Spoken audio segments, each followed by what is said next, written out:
we're doing this because we were inspired by what other people have done around the world, and we wanted to see it in New York. And one of the problems we see, two of the problems we see, is that people aren't seeing it on the news, and also even if they do, they can't visualize what it actually means. So we wanted to create something tangible, so that kids weren't just a number. That when you say 50,000 children have been murdered or injured by Israel, it's hard to visualize 50,000. So each one of these pairs of shoes, we have 100 pairs of shoes. And then if you do the math, that's like 500 children per set of shoes.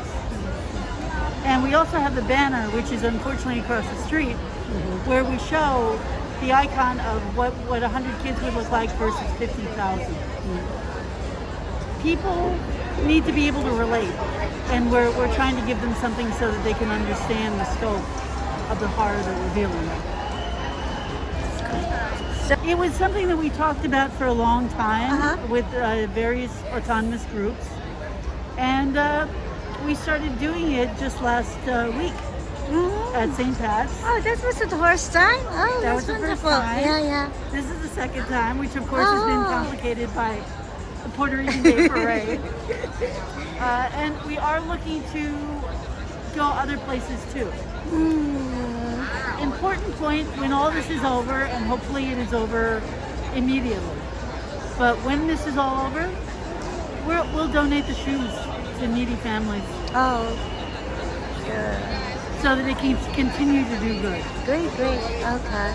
Well, with St. Pat's, we just feel that it's necessary for the church, since the Catholic Church is they're moral leaders, and they have an incredibly large platform, especially in New York.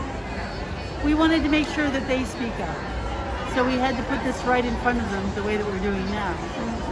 But that's true of other places too. Any place that we know people will be, and that we know that our message will get broadcast. We also plan to do it in smaller areas. I'm personally in the Bronx. That's where I live.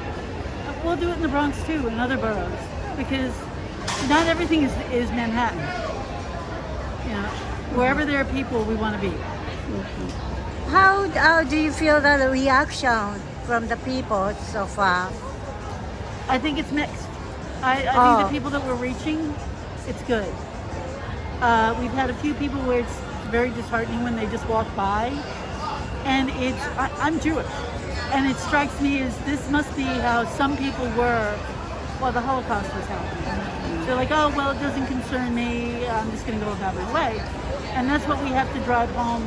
You can't do, not in the name of humanity, not in the name of morality, not in the name of anyone's future.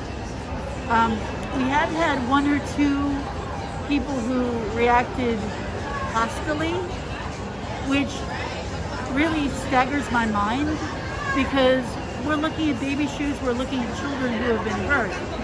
And I guess what that says is anybody who reacts in that way, it says a lot about their ideology and what they need to reflect about and change. And that's a minority. The majority of people, when you actually sit down and talk to them, they engage and they realize what they're looking at. That's what we want. Okay. So we plan to do more. And by the way, even though we have enough to symbolize 100 shoes, we're always looking for more. Okay. And again, when this is all over, we'll donate these to families in need. We're doing Sundays, and we make a point of broadcasting to the various groups on social media where we're going to be. Okay. And Joe Cutson of UNAC has a good list of when things are happening. We're probably going to start posting to his list soon. Okay. So are you planning to come back next week again, or you have no idea yet? I think so. Okay. Don't hold me to that. Yeah. But I believe so. Usually by about 10. Okay.